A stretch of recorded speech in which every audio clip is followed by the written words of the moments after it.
conscious that in this book, you understand fully why the word is love came to represent so much of the policies and programs identified in a philosophy that saw people, that heard people, and that felt people.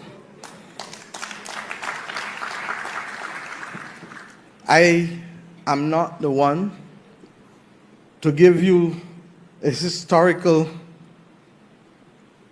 treatise on all of the achievements of Michael Manley. But suffice it to say that in this small Caribbean, there are some things that stand out, if only because for too much of our history, our parliament was used as an instrument of oppression rather than a tool of enfranchisement and empowerment.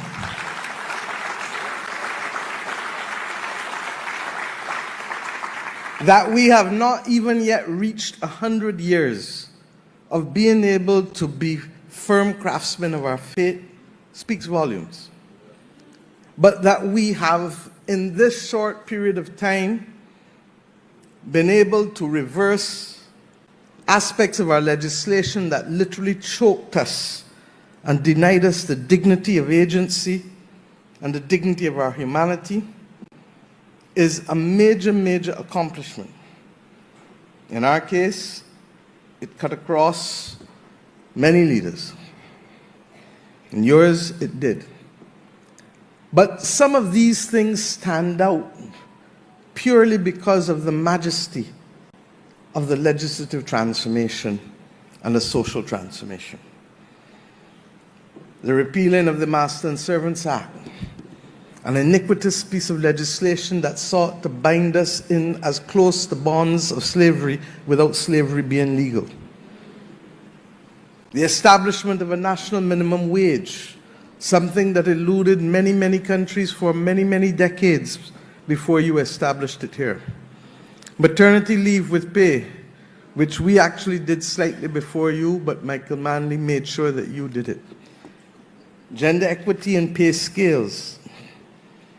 Other laws, as we heard tonight, that outlawed bastardy, as we did too, around the same time. A law that established your National Housing Trust, I'm told, that transformed the fate of so many of your citizens. But it is not simply in the announcement and the passage and the recitation of these policies that it matters. It is also in the essence of the man, believing that fundamental to the building of a society is the dignity to be accorded to each and every citizen, to see, hear, and feel each and every citizen. And we take this sometimes for granted because the world in which we live doesn't even admit of it. Countries that are large sometimes don't see or feel small countries. The reality is that it is a rare, rare virtue. And for the last 6 years, I started to reflect on how much the world looked like 100 years ago. And that in truth and in fact, we are in the throes of an inflection point, a historic movement that really, really, today, causes us to have to pause. And the danger is that we might be at risk of being distracted from the fundamental things that truly make a difference to our planet and to our people, and by extension, to our Caribbean civilization. The reality is that what we are witnessing, in my view, is really the dying of an old order without yet seeing where the new order will be located and how it will be framed. The Italian philosopher Antonio Gramsci wrote in his famous prison notebooks, and I quote, "The old world is dying, and the new world struggles to be born. Now is the time of monsters," unquote. And what are those monsters today? Is it the climate crisis? I don't refer to it as climate change because there's nothing about change in the crisis that we face. It is a season of superlatives, and it's the season of the unexpected. We see it from the droughts, to the floods, to the hurricanes, to the sargassum seaweed, to so many other things that are so unrealistic. I'm accustomed to convection rain here in Kingston, not in Bridgetown. For the last 2 years, we experienced that from August to December, almost 5 days a week. While at the same time, for the first 6 months of last year, we had less than 50% rainfall of the average 30 years that went before, in the same year. The monsters are the pandemics. And we acknowledge that with the increased heat, we are likely to see new pathogens develop, and by extension, new pandemics are likely to emerge. But even as we speak, separate from that, our abuse of antibiotics, antimicrobials, has led to an extraordinary level of antimicrobial resistance that now makes that responsible for the third highest number of deaths directly and indirectly in the world, and by 2050, it shall be responsible for the highest volume of deaths in the world, reversing a century of medical progress and making simple things like going to the dentist or going in the garden or having a baby risky things if you get an infection. We have seen environmental degradation generally, but in particular degradation of our soils. And there is the belief that it will considerably impact the already threatened food security that we have as a result of the impact of climate itself. But soil degradation in and of itself will make it worse. We are seeing the collapse of ecosystems and the collapse of and further loss of biodiversity.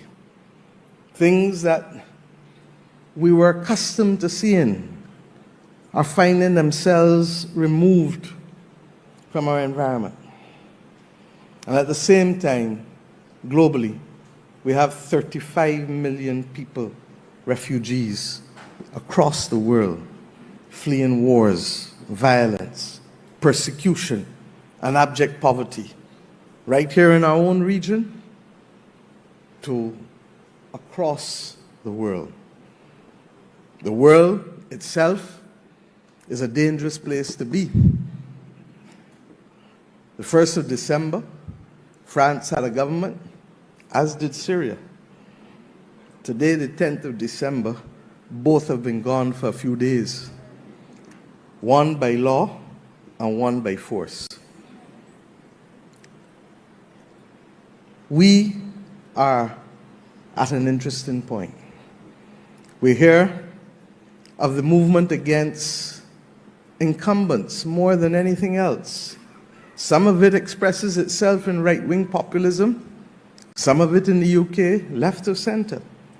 But in both instances, it's an anti-incumbent move, largely because much of what people have had to experience in this polycrisis moment in the last 5 years has made life difficult for most and perplexing for all. The spectacle of fake news and the inability to control a narrative to build a nation, where broadcasting used to be the order of the day and now narrowcasting and echo chambers replace it. We have more than ever to determine what does love look like in this, the third decade of the 21st century. And because time limits me, I'll just address a few matters. One, as it relates to regional integration and foreign policy. Two, as it relates to the reform of the international financial system, and by extension, our capacity to meet the global public goods that are critical for our survival on the planet as people. And finally, the utter and absolute importance as Caribbean people of the psychological reinforcement of our cultural identity to give us purpose and to give us unity and solidarity to weather these difficult times as the New World Order finds itself emerging. May not be for a few decades, maybe as soon as the next 5-10 years. And it is slow upon us when all of a sudden, as we saw in Syria, it is immediately upon us. And that is the nature of the world in which we live today, where the powers that influence and the information that is generated goes way beyond the nation state. And to that extent, on this day of International Human Rights Day, one asks yourself, what will that new world order look like? And what will truly be the power of nation states? Will small states be able to survive without deep functional cooperation and pooling? Or will they become collateral victims as the world seeks to line up behind great powers yet again, particularly if the multilateral rules-based system that we have is not allowed to work for us? I say to you that it is critical that we not be sucked in to the bankruptcy of the current global world order. And if we go back to what love was for Michael Manley, and I'm amazed at the extent to which even the language used foretold the times in which we come to live in.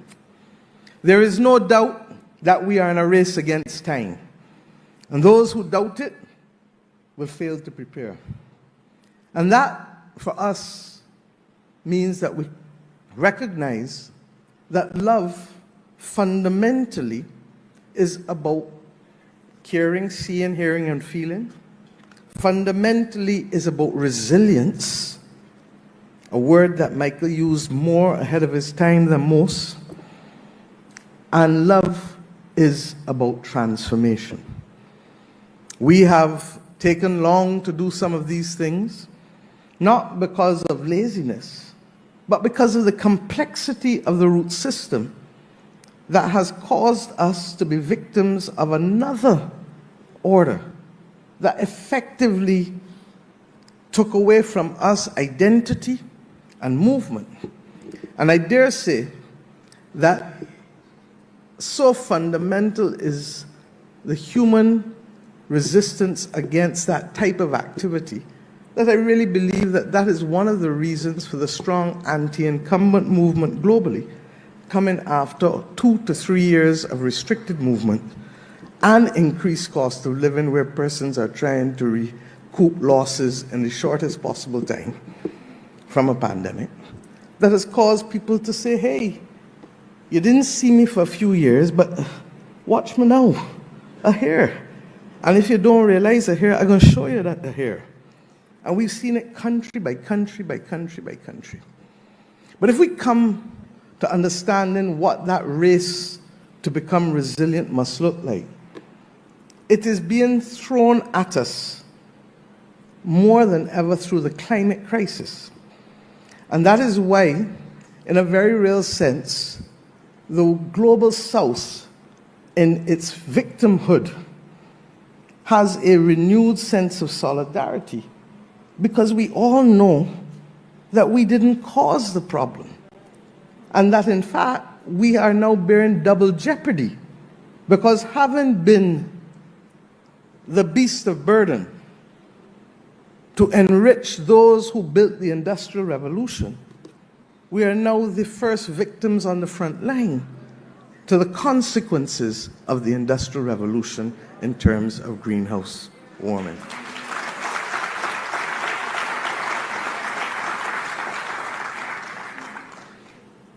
And that solidarity is not in a vacuum, because at the same time that we seek to save ourselves from the climate crisis, you're asking us to divert critical capacity and financing away from the noble objectives of development as best captured in the Sustainable Development Goals. It is not on.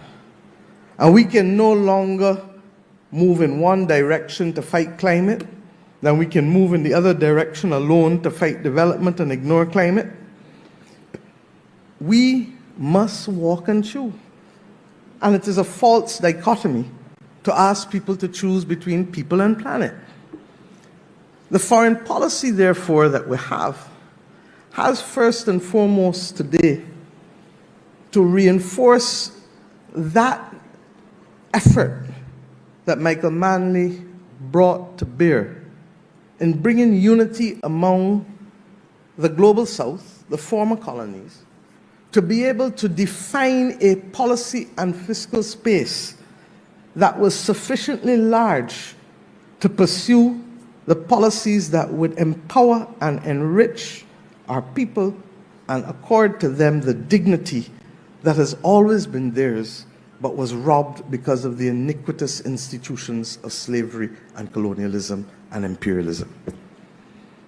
We have, at this point, to recognize that that common purpose, and I have the honor to lead now the climate vulnerable countries of the world, otherwise known as the V20 group, which now embraces 70 countries from across Africa, Asia, and the Caribbean and Latin America, recognizing that our common purpose in fighting the battles against the climate crisis and finding the financing necessary to secure our way, and also conscious of the pathogens that may develop, because health can immediately trump anything if a pandemic hits us in the way that the last one did.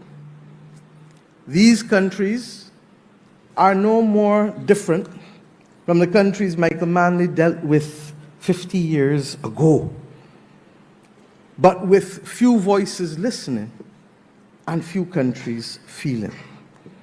Mark Golden spoke earlier, and Prime Minister Patterson, about some of the common challenges.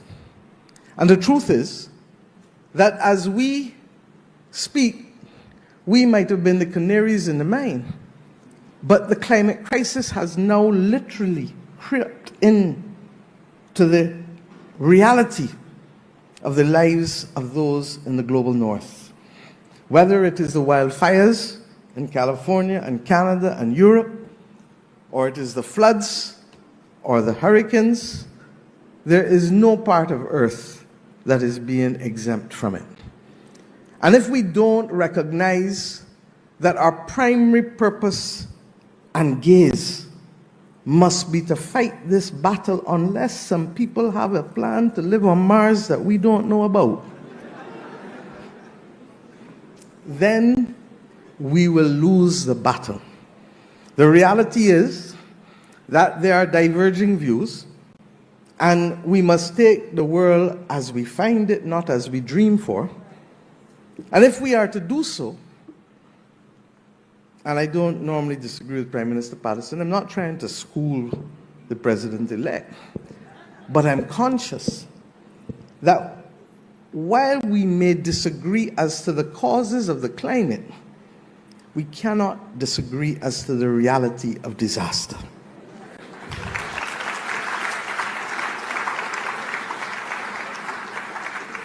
And in a very real sense, our love of planet requires of us to have mature conversations that may respect the differences of what brings us to each point, but to find the commonalities for progress to be achieved, because the climate crisis is not waiting on any of us as it unleashes its furor on the world. Against that backdrop, I have said recently and repeat that if there is a way to warp size the research for the commercial application of decarbonizing technology on the fossil fuel industry, bring it on. Because that's what we need. And I don't say so tongue-in-cheek, because I'm conscious that there are many countries in the Caribbean now and in Africa whose capacity to finance their development was premised and may still be premised on the fossil fuel industries. But the reality is that if we want that to help be part of the equation, then we need to make sure that the technology that will decarbonize the emissions is in fact applied at commercial scale. And there are aspects of it out there, just not yet rigorous enough. And in the same way that we saw the warp speed with the vaccine research in the pandemic, that is the kind of approach that we now need with respect to the technology. Similarly, we need a global agreement on methane. Methane has 80 times the negative consequences of carbon. Carbon, however, stays in the atmosphere for hundreds of years, whereas methane originally and by itself, will leave after 12 years. How do we do it?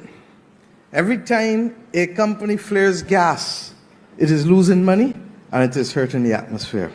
Every time you fail to fix a gas leak in your pipelines, you are doing the same. So let us have an agreement. Make more money by stopping the flaring and fixing the leaks, and at the same time save the atmosphere and the environment from the negative impact of methane gas. Change the manner in which we pursue livestock farming and rice paddy farming, as is beginning to happen. And let us find new practices to inform waste management in our various countries. The reality is that if we do that, the scientists tell us we can actually reverse the temperature by 0.5 degrees, rather than seeing the continued forging onward. And therefore, if we can, while disagreeing on the causes of the climate crisis, meet to discuss progress on just those two areas without prejudice to the conversation that we must have, and I'm coming to that, on the financing of global public goods, then I truly believe that we will not waste our time in the next few years. We don't need to agree on every single thing to make progress. And a practical foreign policy will allow us so to do, while each defending their own turf and beliefs, but finding the common purpose that we have as members of humanity. Secondly, we need to recognize that if there is going to be a move away from global trade and globalization generally, then there ought to be a recognition that regional blocs will take on more and more prominence. And it is against that backdrop, therefore, that the commitment to this thing called CARICOM is absolutely and utterly important for us as a region.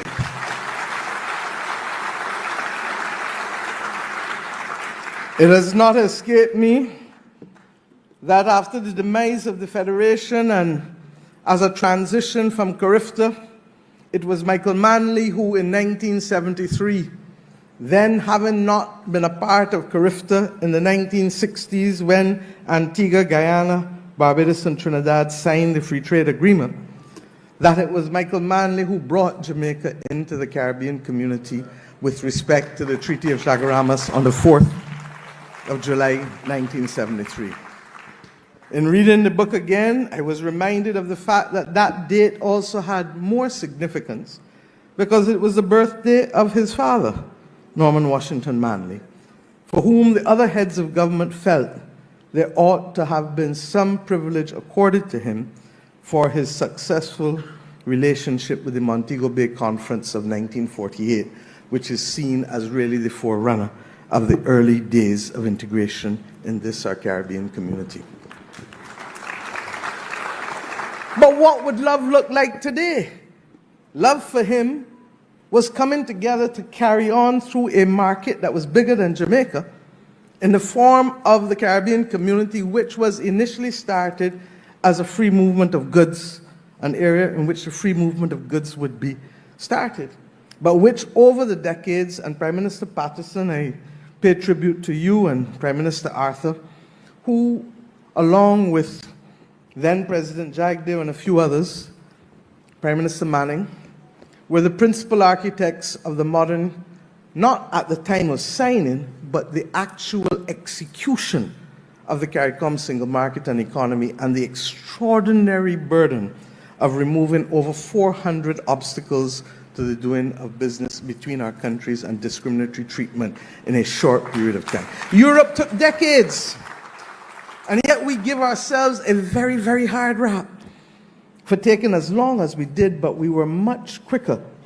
than most would have expected. But what does love look like today? We've added since then security as a fourth pillar, and we did that coming out of Cricket World Cup when we realized, and Peter, I accord the tribute to you, we worked together then to prepare the region for security cooperation at a level never seen before in the independence movement of our region. And that led to security becoming the fourth pillar of the Caribbean community. Today, however, there is still work to be done. And were Michael Manley alive today, I believe that the recognition that the most important aspect of economic development that we have not addressed in our community relates to the issue of energy. And for whatever reason, it was left out then. Not just in terms of energy as fossil fuel energy, but energy in terms of the tremendous potential that we have as a region with respect to renewables. I believe that the region can no longer pursue this independently, country by country, looking and hoping to capture the attention of a small company here, or a small thing there, or a small thing there, but that there is power in having the audit done, which I've asked the International Financial Corporation to undertake for us, as to what is truly the renewable energy potential of the Caribbean community. And to determine as heads whether not only should we be embracing this within the context of the revised Treaty of Chaguaramas now, in a way that it was left out before, but secondly, to be able to allow us to have greater geopolitical negotiating power in seeking to find a single offtake agreement for the renewable energy potential of the entire Caribbean community. Hi guys, welcome back once again. I hope you have watched the full clip. And guys, Mottley is that one of the Caribbean leader that a lot of people really admire her, and she has really come out with a fantastic speech, and she has really talked about a lot of things that are really happening in Caribbean countries and that are really happening in African countries. And she has come out and said that it's really high time, and she has warned the Western people that change is coming, that it's high time that the African people have woken up. It's high time that the Caribbean people have woken up. Those eras whereby a lot of people, a lot of Africans were depending on the white people, it has come to an end. And he has come out and condemned those greedy leaders, those puppet leaders that are doing a lot of corruption, or that their government or their country has a lot of corruption in the Caribbean country. To stop this corruption and just favor or do the right thing that will favor the local people of their country. He doesn't want corruption to be the main reason why people are really complaining in the Caribbean countries, in African countries. He has come out and talked about the Jamaican government. He has still come out and talk about those politicians who are very corrupt and greedy in the Caribbean and also in Africa. We all know in a lot of countries there is a lot of greedy or corrupt politicians who just want to put money in their pocket, or who just want, or who just work for their aim to benefit themselves. And Mottley has really come out. We all know that Mottley, a lot of people really love this lady because of his courageousness, because of his fairness, because of how he talk. real things that are happening to the real society. He really condemned those bad leaders for doing bad job to the society, and this is the reason why she has came out and she has talked during this climate change mission. And a lot of people should follow this lady, or a lot of people should listen to this lady, because she's one of the leader who a lot of people really admire her, because of how she speaks the truth, because of how she blames those corrupt leaders that are making our countries not to develop. We should now have those good leaders, or we should elect better leaders that know our problem, understand that our local youth need to do work. We should elect those leaders who will provide a lot of employment opportunities in our countries, not those leaders that will make us suffer to go and look for jobs or find jobs.